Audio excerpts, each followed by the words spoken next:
Mesdames et messieurs, bonsoir. Merci d'avoir choisi RTI 1 à la une de ce 20h. Le stade olympique de Bimpe, stade polyvalent, vaste de 60 000 places, a été inauguré ce samedi par le président Alassane Ouattara. Ce joyau architectural a été baptisé Stade Alassane Ouattara. C'est l'un des 6 stades promis par la Côte d'Ivoire pour la CAN 2023. Le match d'inauguration à SEC Africa s'est soldé par la victoire des Mimos, 2-0. Le rideau est tombé sur la 7e journée nationale du cacao et du chocolat à Yamoussoukro, une édition qui a été un succès de la vie des organisateurs avec plus de 2000 participants et une quarantaine d'exposants. Le ministre Koubena Kossi Ayoubani réitère l'engagement du gouvernement veille au respect du prix des kilogrammes du cacao. La plus belle femme de Côte d'Ivoire est connue depuis hier. Elle se nomme Kouadio Marilyn. Elle est étudiante âgée de 18 ans. Elle a raflé la couronne de la reine de beauté ce samedi face à 19 autres candidates. Kouadio Marilyn, Miss Côte d'Ivoire 2020, succède à Taragay, reine de beauté ivoirienne 2019. La paix ouvrira de larges horizons pour le développement, le progrès et la prospérité. Déclaration du Premier ministre soudanais à l'issue de l'accord signé avec des chefs rebelles. En vue de mettre fin à 17 années de guerre meurtrière, les deux partis prévoient un partage du pouvoir, la mise en place d'une transition de 3 ans. Soyez la bienvenue sur RTI 1. Le stade olympique de Bimpe, fruit de la coopération sino-ivoirienne, a été inauguré hier par le président Alassane Ouattara. Ce joyau architectural, fierté des Ivoiriens et du continent africain, a été baptisé Stade Alassane Ouattara. C'est l'un des 6 stades prévus pour la CAN 2023.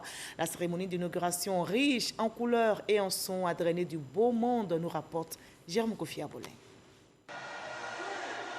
Tel un athlète victorieux, c'est en triomphe que le président de la République est accueilli au stade olympique de Bimpe ce samedi. Le tour d'honneur du chef de l'État suivant son arrivée sous des ovations du public venu nombreux est fondamental quant à l'image d'une Côte d'Ivoire qui gagne, toujours avec le même capitaine. Le trophée ici remporté est ce complexe sportif hors pair, véritable joyau architectural qu'il vient livrer et avec tout l'honneur qu'il a de le voir baptisé à son nom. Le stade olympique Alassane Ouattara. C'est la commune d'Anyama qui l'abrite. Son premier magistrat, le maire Amindou Sila, est plein d'émotion quand il exprime sa gratitude au président de la République. Excellence, Monsieur le Président de la République, en bâtissant ces merveilleux stades chez nous, vous rendez par la même occasion un hommage mérité à plusieurs enfants d'Anyama qui, par leurs talents divers et variés, ont fait à une certaine époque les beaux jours des ballons ronds. De même pour le ministre Paulin Danho, en charge de l'usage et du bon fonctionnement du stade en tant que ministre des Sports. La Côte d'Ivoire, sous le leadership du président Alassane Ouattara, est de retour dans le concert des nations. Hier, ici même en Côte d'Ivoire, nous avons accueilli l'Afro-Basket. Nous avons organisé les Jeux de la francophonie et nous nous préparons à accueillir la CAN 2023. Merci pour ce beau stade de 60 000 places aux normes internationales. Merci, infiniment merci. Au nom du président chinois, l'ambassadeur de la République populaire de Chine sur le sol ivoirien a salué les relations exemplaires entre la Côte d'Ivoire et son pays qui a contribué de manière remarquable à la réalisation du stade olympique Alassane Ouattara. Les relations Chine-Côte d'Ivoire se trouvent sur la voie rapide de développement et au plus haut niveau dans l'histoire. La Chine est disposée à élever le niveau de la coopération et à favoriser un développement meilleur et plus rapide des relations Chine-Côte d'Ivoire. Le président de la République, pour sa part, s'est dit heureux et fier, non seulement parce que ce stade, comme les nombreux autres déjà en construction à l'intérieur du pays, contribue à créer des emplois pour des jeunes, mais aussi parce qu'il est la réalisation de ce qui était le rêve de son père, feu le président Félix Houphouët-Boigny. Il y a plus de 45 ans, le président Houphouët avait rêvé avoir ce complexe sportif. Aujourd'hui, nous avons le stade des BMP.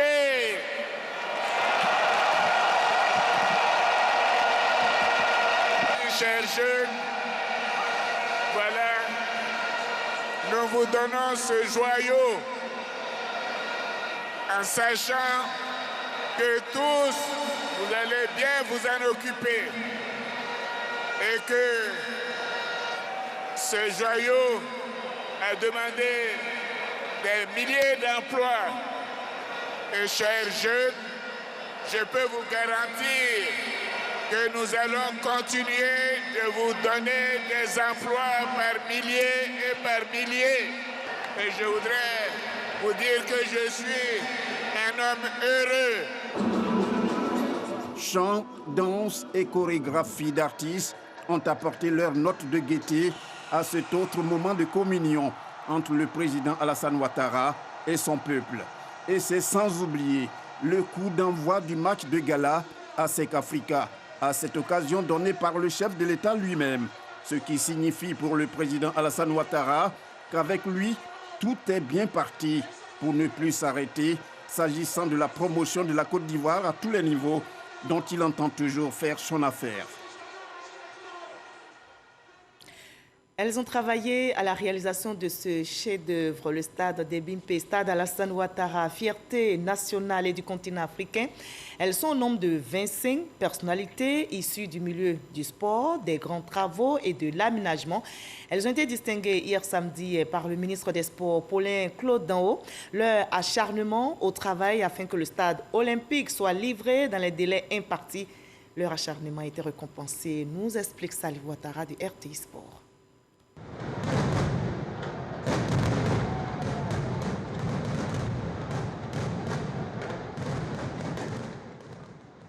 Un feu d'artifice d'une trentaine de minutes pour finir en beauté. La cérémonie inaugurale du stade olympique Alassane Ouattara s'est terminée dans une liesse populaire avec la prestation d'artistes musiciens. Peu avant, le ministère des Sports a honoré 25 personnalités. Objectif, reconnaître le mérite des différentes compétences humaines qui, jour et nuit, se sont battues afin que ce stade olympique de 60 000 places devienne une réalité. Ils méritent que la Côte d'Ivoire se souvienne d'eux et c'est avec beaucoup d'émotion et de joie que j'ai pu, au nom du président de la République, leur apporter cette distinction et cette décoration. Vous avez vu vous-même tout ce qui a été fait de grand et de beau ici. Cela l'a été par la force des hommes, par le travail des hommes, par la technicité et par la ténacité de ces ouvriers et de ces acteurs. Sur les 25 personnalités, 16 ont été élevés au rang de chevaliers du mérite sportif, 4 distingués officiers dans l'ordre du mérite sportif et 5 faits commandeurs, parmi lesquels le ministre de la Construction, du Logement et de l'Urbanisme, Bruno Koné, et le ministre d'État, secrétaire général de la présidence, Patrick Hachi. Nous avons été bien sûr quelque part dans les maillons de la chaîne, un des acteurs. Et moi, je voudrais saisir l'opportunité pour remercier tout particulièrement mes parents, qui sont donc des villages originaires de la sous-préfecture d'Agnaman, qui ont gracieusement, je dirais, offert leur terre à l'État, dans des conditions définies et traitées avec le ministre de la Construction, et qui ont accepté vraiment de mettre ces terrains à la disposition de l'État pour que ce magnifique ouvrage puisse voir le jour. La vie en ville, c'est le logement, c'est le travail, c'est la mobilité et ce sont les loisirs. Et donc ça veut dire que dans la vie en ville, il faut intégrer cet aspect terrain de sport, cet aspect air de jeu, cet aspect verdure, etc. pour permettre à nos concitoyens d'être dans un cadre meilleur. Moment solennel de cette cérémonie, la remise des distinctions de feu le Premier ministre Amadou Gon Coulibaly à son fils, accompagné de plusieurs membres de la famille Gon Coulibaly. L'illustre disparu s'était pleinement engagé dans le projet de la CAN 2023 en lançant à Yamoussoukro, le 18 octobre 2018, les travaux de construction des infrastructures de cette Coupe d'Afrique. Et l'effort est récompensé. Il y avait également au menu de cette belle cérémonie d'inauguration un match entre deux grandes équipes, la SEC Mimosa et son éternel rival, l'Africa Sport d'Abidjan. Une belle rencontre offerte au public et qui s'est soldée par la victoire des Mimos, 2-0. La SEC réussit ainsi son pari dans ce choc inaugural. Le résumé du match avec nos confrères de RTI Sport. L'histoire retiendra que Konan Romaric, transfuge de l'USCB, a permis à l'équipe de la SEC Mimosa de remporter le premier derby au stade olympique Alassane Ouattara de Bempé. 10 minutes ont suffi aux jaunes et noirs pour lancer parfaitement leur rencontre. Sur ce coup franc frappé par Stéphane Aziski, Konan Romaric profite bien de la faute de main du porteur de l'Africa, Yelo Ruben. 6 minutes après la pause, le même Konan Romaric sur une nouvelle balle arrêtée réussit le doublé. Les Aiglons tentent de réagir à l'heure de jeu, mais Dosso Fabius manque sa tête. À 2 minutes de la fin, les Verts et Rouges obtiennent une faute à l'entrée de la surface des Mimos. Hélas, Chikézié voit sa frappe totalement au-dessus des buts de Cissé Abdul Karim. Les joueurs de Julien Chevalier s'imposent finalement 2-0 et lancent un message fort à leurs adversaires de la Ligue 1 pour la saison 2020-2021. La fête était tout simplement belle. Le Premier ministre Ahmed Bakayoko était au nombre des participants à l'inauguration du stade de Bimpe, baptisé stade Alassane Ouattara. Après l'événement d'hier, le chef du gouvernement s'est rendu ce dimanche, comme vous le voyez sur ces images, dans la commune de Yopougon, précisément au quartier Selmer, pour assister à la finale de la 29e édition du tournoi Zébier. Ce tournoi fait la promotion de la cohésion sociale et du vivre ensemble. Le Premier ministre Ahmed Bakayoko a donc invité la jeunesse à la culture de la paix et au travail. Il faut rappeler que le tournoi Zébier, parrainé depuis 4 ans par le chef du gouvernement Ahmed Bakayoko, ce tournoi a été remporté par les jeunes pros d'Abra de la commune d'Agamé. Loin des stades, à Yamoussoukro, les lampions se sont éteints ce samedi 3 octobre sur la 7e édition de la Journée nationale du cacao et du chocolat. Une édition qui a été un succès de l'avis des organisateurs avec plus de 2000 participants et une quarantaine d'exposants. Le ministre Kobenan Kwasi Adjoumani a réitéré l'engagement du gouvernement à soutenir les producteurs, notamment en veillant au respect du prix du kilogramme du cacao, vous le savez, qui a été fixé à 1000 francs CFA. Jean-Luc Bambo. Une clôture tout en rythme. Une journée nationale du cacao et du chocolat pour magnifier les acteurs du cacao, mais également le terroir d'où est produite cette culture si chère à la Côte d'Ivoire. C'est vrai que beaucoup d'hommes ne connaissent pas, mais à travers ce genre de journée, on apprend à savoir que le cacao, ce n'est pas que ce que nous voyons, c'est-à-dire ce n'est pas que le chocolat. La 7e édition de la Journée nationale du cacao et du chocolat a été un franc succès malgré la crise sanitaire liée au coronavirus. Nous avons enregistré une moyenne de 2053 participants par jour et la présence d'une quarantaine d'exposants malgré la situation de prévalence de la Covid-19. Premier maillon de la chaîne, les producteurs. Ils saluent les efforts du gouvernement en vue de leur garantir de meilleures conditions de vie, à travers notamment la fixation d'un prix du kilogramme borchamp encore plus rémunérateur. On s'est rendu compte que les vraies bases de la cacaoculture durable ont été posées maintenant en Côte d'Ivoire. Le premier acte fort, c'est le DRD, le différentiel de revenu décent, qui permet aujourd'hui aux producteurs d'avoir un revenu garanti. Un prix que le ministre de l'Agriculture et du Développement rural s'est engagé à faire respecter. Le président de la République, en fixant le prix borchamp du cacao à 1000 francs le kilogramme, a fait sa part. Il nous revient à présent de faire en sorte que ce prix soit effectivement appliqué par tous. Nous voudrions donc vous exhorter à refuser de céder ou de brader vos produits à des acheteurs véreux qui seraient tentés d'user de subterfuges pour se détourner des directives officielles. La 7e journée nationale du cacao et du chocolat a été également marquée par plusieurs concours dont les différents vainqueurs ont été récompensés à l'occasion de cette cérémonie de clôture. Au plan sanitaire, l'engagement de la Côte d'Ivoire contre le coronavirus ne faiblit pas. Les messages de sensibilisation se poursuivent pour contrer ce virus mortel.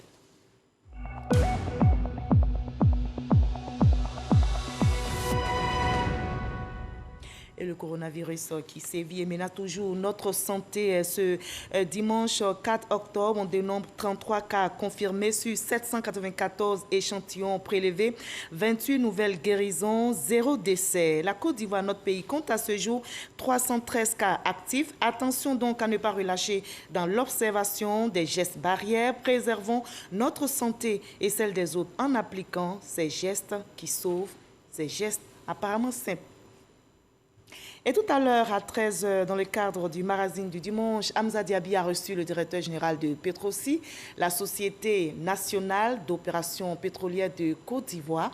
L'entreprise célèbre cette année sa 45e année, 45 ans au service de l'économie nationale. Monsieur Ibrahima Diaby a entre autres évoqué les missions et les perspectives de l'entreprise. Je vous propose un extrait de leur entretien pour nous faire une idée. Petrosi est l'instrument de l'État, société d'État créée le 21 octobre 1975, pour être présente dans toute la chaîne depuis l'exploration, la production du pétrole brut en mer ou à terre, son transport, son raffinage, puisque nous sommes l'actionnaire le plus important de la CIR, son stockage et sa distribution. Et avec le pétrole, il y a le gaz naturel qui est distribué à des sociétés et des industries, et également le butane. La fondation Petrosi que vous évoquez est une ONG, c'est une organisation à but non lucratif créée en 2007 qui permet à Petrosi de mieux structurer ses appuis, ses actions de société citoyenne, notamment pour créer des écoles en milieu rural, des centres de santé, des maternités, des puits. Nous avons construit plus de 32 écoles, des classes, des forages, une trentaine ici et là, et participer à des évacuations sanitaires. Le grand centre de secours des Iagnon, qui est sur l'autoroute, qui est un exemple, ça c'est au plan des actions sociales directes. Et Petrosi est aujourd'hui l'une des 3 plus importantes sociétés du portefeuille de l'État qui apporte sa contribution. Si la conjoncture mondiale se maintient, si ensemble nous sortons des affres de la pandémie, Petrosi pourra faire la révolution pétrolière, nous construirons de nouveaux appontements, nous pourrons mieux servir et la Côte d'Ivoire et la sous-région. Et nous deviendrons un hub plus important dans le secteur du pétrole et de l'énergie en général. Au chapitre politique de ce 20 ans, on évoque la présidentielle. La Côte d'Ivoire, notre pays, se prépare pour ce scrutin prévu le 31 octobre prochain et les candidats s'activent. Ce dimanche, s'est tenu au Palais de la Culture de Treichville l'investiture de Kouadio Konan Bertin, candidat indépendant à la présidentielle de 2020, investi par le chef suprême des chefs centraux de Côte d'Ivoire. KKB s'engage à faire de la Côte d'Ivoire un pays de paix et d'équité, nous rapporte Astou Touré. Salle comble pour Kouadio Konan Bertin. La 4000 places du Palais de la Culture de Treichville, parée aux couleurs violet et blanc, pleine à craquer. Les militants de Kouadio Konan Bertin n'ont pas voulu se faire compter l'investiture de leur candidat. Investi par le chef suprême des chefs centraux de Côte d'Ivoire, Kouadio Konan Bertin se dit prêt à aller à la conquête du pouvoir. Je m'engage solennellement devant le peuple ivoirien à servir sans faiblesse l'objectif suprême de la paix. Je m'engage solennellement devant chacune et chacun d'entre vous à lutter sans relâche pour la justice sociale. La croissance est indispensable, mais elle doit être justement repartie. Les sessions socio-professionnelles des jeunes, Kouadio Konan Bertin en fait une priorité. Oui, diplôme, emploi, aide sociale, contrat en tout genre. Je m'engage solennellement à servir notre jeunesse. La jeunesse, c'est un joyau. C'est pourquoi, pour y parvenir, je créerai un prêt sans intérêt destiné au financement des études universitaires de tous nos jeunes. Des motions de soutien ont été lues par différentes associations de jeunes et de femmes. Expliquant le sens de son engagement, Kouadio Konon Berté s'est aussi engagé à servir la nation et à lutter sans relâche contre l'injustice et les inégalités.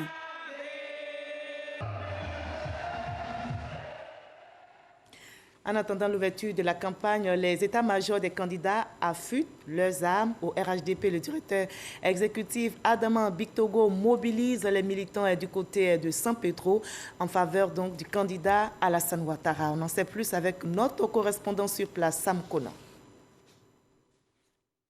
Le commandant en chef déclare ouvert la pré-campagne d'Alassane Ouattara.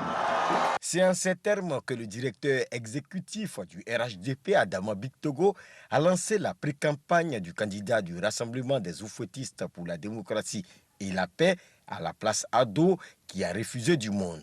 Adama Bictogo engage ainsi chaque militant à une pré-campagne de proximité.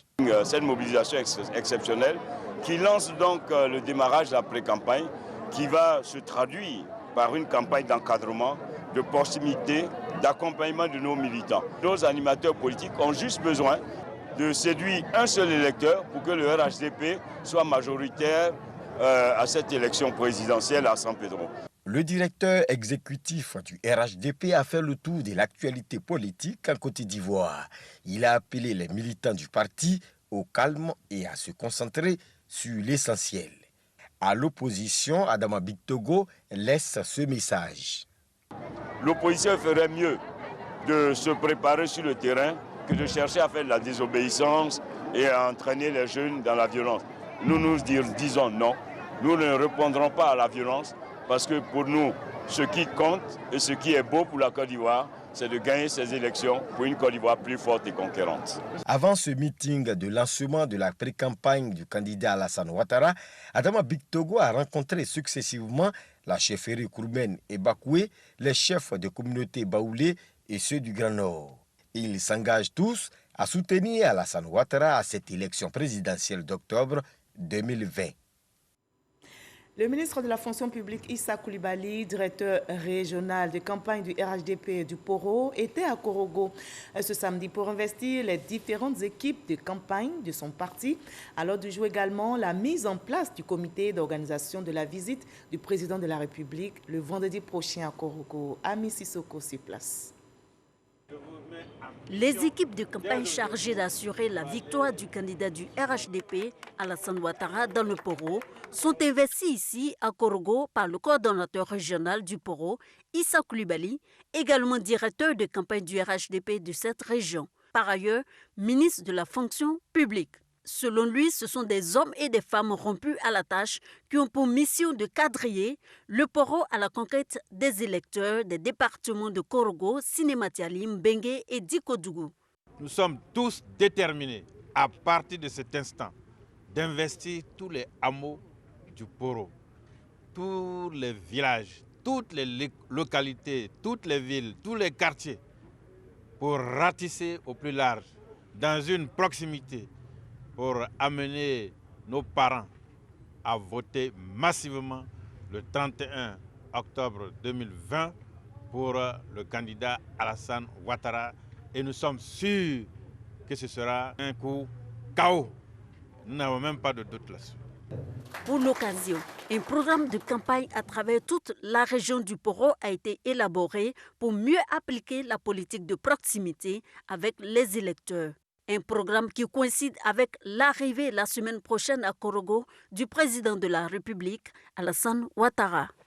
C'est avec plaisir que nous avons appris cet honneur que le président de la République fait encore une fois à la région du Poro, de venir en famille avant d'entamer de façon officielle sa campagne, venir s'entretenir avec ses parents. Donc nous sommes heureux, nous sommes fiers et nous sommes déterminés à nous mobiliser à la hauteur des enjeux et surtout à la dimension de l'hôte que nous allons recevoir. La visite du candidat du RHDP, Alassane Ouattara, va sûrement donner un coup d'accélérateur à la mobilisation des militants et sympathisants du parti au pouvoir dans le Poro. Le coordinateur régional RHDP de la région du Béret est aussi sur le terrain. Il a initié une tournée de travail dans sa région. Le ministre Moussa Dosso a échangé avec les populations sur les questions de développement et de cohésion sociale. Il exhorte les jeunes et les femmes à soutenir les actions de développement du président de la République. On en sait plus avec notre reporter Charles Tatou. Le coordonnateur régional du RHDP du Béret, Moussa Dosso, en tournée dans les circonscriptions administratives de sa région. La localité de Bouandougou, début de la tournée de travail dans le département de Makono. Les questions de développement et le message de paix et de cohésion sociale au centre des rencontres avec les populations. Moussa Dosso est revenu sur les actions entreprises par le chef de l'État Alassane Ouattara en faveur du bien-être des populations ivoiriennes. Le gouvernement, en 9 ans, a réalisé pour leur compte des investissements importants et également des accompagnements en dons financiers à travers le FAPSI et bien d'autres structures du gouvernement, notamment les différents ministères et secrétaires d'État en charge de la jeunesse et des femmes. Les jeunes doivent fréquenter ces différents guichets qui ont été créés, mis à leur disposition pour apporter des réponses à leurs préoccupations. Que ce soit au niveau de la formation, au niveau des petites et moyennes entreprises, même au niveau de l'artisanat du secteur informel. Donc pour moi, l'appel que je lance, c'est qu'ils fassent confiance à ce gouvernement. Le coordonnateur régional du RHDP du Béret a inauguré le foyer polyvalent des jeunes de Bouandougou, réalisé par le conseil régional à hauteur de 50 millions de francs CFA. Moussa Dosso a également doté le nouveau foyer d'équipements pour son bon fonctionnement et fait don de 3 tricycles au meilleur groupement de femmes de Bouandougou. Les militants RHDP de la diaspora continuent de se mobiliser pour la prochaine présidentielle. Les militants vivant en Italie se sont retrouvés à Milan pour un grand meeting de soutien au candidat Alassane Ouattara. Le récit est signé Mamadou Kwasi. À l'instar de leurs camarades de la France, de la Belgique et de la Suisse, les militants RHDP de l'Italie se sont retrouvés à Milan. Une mobilisation de soutien à la candidature du président Alassane Ouattara pour un nouveau mandat. Et pour l'occasion, ils sont venus de toute l'Italie. Ces militants et sympathisants du RHDP de l'Italie ont indiqué à Lansine Diaby, premier responsable des militants RHDP de l'extérieur, de leur détermination à donner le meilleur score de la diaspora. Pour eux, la victoire du président Alassane Ouattara sera dès le premier tour. Lansine Diaby s'est félicité de cet engagement des militants du RHDP de l'Italie. Et pour traduire cette volonté en actes, le directeur exécutif adjoint chargé des militants de l'extérieur demande aux militants et sympathisants du RHDP de l'Italie d'investir déjà le terrain. Pour lui, la victoire au soir du 31 octobre 2020 doit être une priorité. Dès maintenant, je vous mets en mission d'aller de porte en porte pour aller rencontrer tous les Ivoiriens inscrits sur la liste électorale et de leur offrir votre candidat pour qui son bilan part pour lui. Donc, vous êtes tous mis en mission de maintenant jusqu'au 31 octobre pour permettre d'augmenter non seulement le taux de participation, mais de gagner à 100% en Italie. Avant ce meeting, Lansine Diaby a échangé avec les différents délégués au cours d'une session de formation portant sur la mobilisation et l'organisation des militants le jour du vote. Tout ceci pour se donner toutes les chances de gagner dès le premier tour. Dans l'actualité nationale, le verdict de la 24e édition du concours Miss Côte d'Ivoire, qui est connue depuis hier, la plus belle femme de notre pays se nomme Kwadio Marilyn. Elle est étudiante, âgée de 18 ans, mesure 1,74 m. Elle a raflé la couronne de la reine de beauté en Côte d'Ivoire. Hier samedi, Kwadio Marilyn, Miss Côte d'Ivoire 2020, succède à la ravissante Tara Gueye. Reportage Issa Chonayo. C'est fait. La nouvelle reine de la beauté ivoirienne se nomme Kwadio Marilyn, 18 ans, 1,74 m. Étudiante en première année de BTS Tourisme, elle obtient les faveurs du public par le voting et celles du jury par ses passages en tenue traditionnelle olympique et son adresse sur la thématique du jour. Elle succède ainsi à Tara Gueye, Miss Côte d'Ivoire 2019. C'était un rêve et ça depuis toute petite. Et Dieu merci, grâce à Dieu aujourd'hui c'était réalisé. Je suis vraiment contente. L'édition 2020 du concours de beauté Miss Côte d'Ivoire est marquée par la crise sanitaire mondiale du coronavirus. Organisateurs et spectateurs se réjouissent de son bon déroulement. Je tiens vraiment à remercier particulièrement tous nos sponsors. Ce sont eux qui nous ont donné le courage d'arriver aujourd'hui à la soirée de ce 3 octobre. Les parents aussi qui nous ont fait confiance parce que aller à l'intérieur du pays avec le Covid, ça n'a pas été facile. En dehors de ce concours de beauté, c'est une aventure humaine et cette initiative est à saluer. Je suis convaincu d'une chose, un jour, on aura comme Miss Univers une des Miss issues des Miss Côte d'Ivoire. La ministre de la Culture et de la Francophonie, Raymond Goudou Kofi, magnifie le concours qui met en exergue la beauté féminine. Quand, de son côté, Yolande Bakayoko, représentant la première dame, Dominique Ouattara, demande à la Miss et ses dauphines d'être des modèles à l'image de leur marraine. Mon souhait et ma conviction est de voir ce beau concours de beauté être le reflet le plus fidèle de l'attention que nous portons par conviction à la célébration de la beauté et plus particulièrement à celle de la beauté ivoirienne. Chères candidates, sublime Miss, vous représentez ce soir les 20 plus belles jeunes femmes de Côte d'Ivoire. Vous pouvez être fiers de vous. Sur cette scène, comme dans la vie active, il vous faudra donner le meilleur de vous-même, tout en ayant à cœur les valeurs de respect, de solidarité et d'excellence qui fondent le concours Miss Côte d'Ivoire. La Miss Kouadio Marilyn sera accompagnée tout au long de son mandat par Doucouré Fatim, Sangari Roxane, Agbemadon Eldi et Brown Eunice, respectivement première, deuxième, troisième et quatrième dauphine de ce concours de beauté qui était à sa 24e édition. Et je vous propose le reste de l'actualité à l'étranger dans le 7 sur 7, le résumé de l'actualité internationale de la semaine signé Abou Sanogo.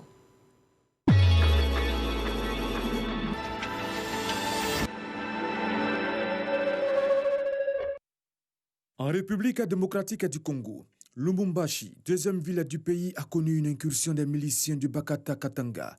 Le bilan officiel fait état de 3 éléments de force de l'ordre tués, 16 morts côté assaillants et une dizaine d'hommes capturés.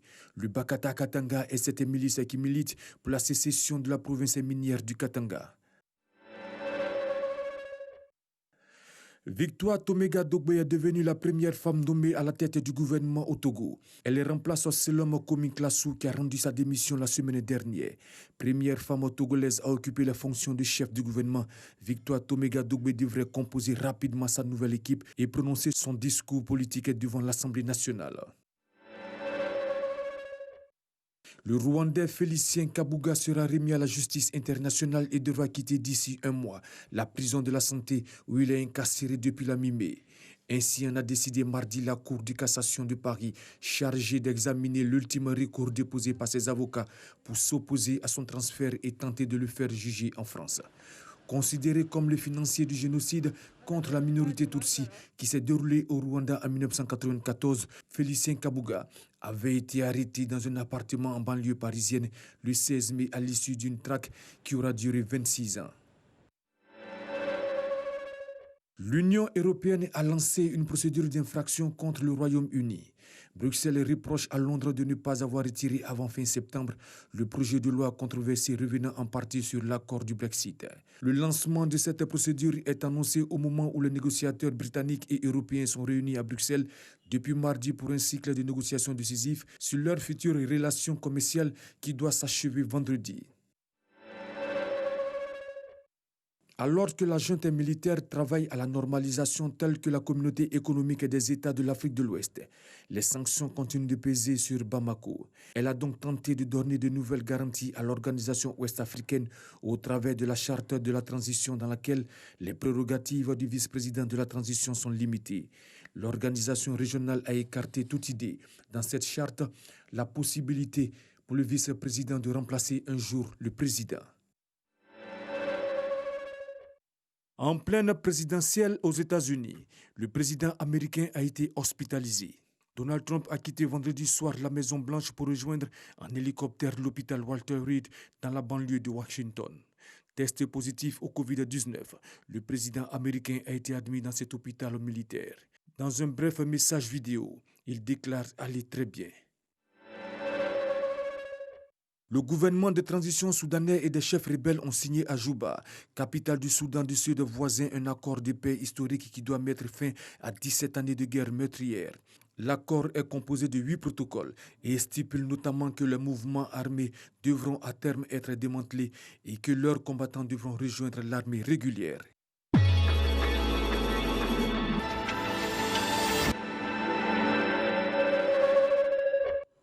Voilà, ainsi va le monde. Très belle soirée. L'actualité revient à 23h avec Koné Abdoulaye. Moi, je vous donne rendez-vous encore demain à 20h. Prenez soin de vous. Très belle reprise demain lundi.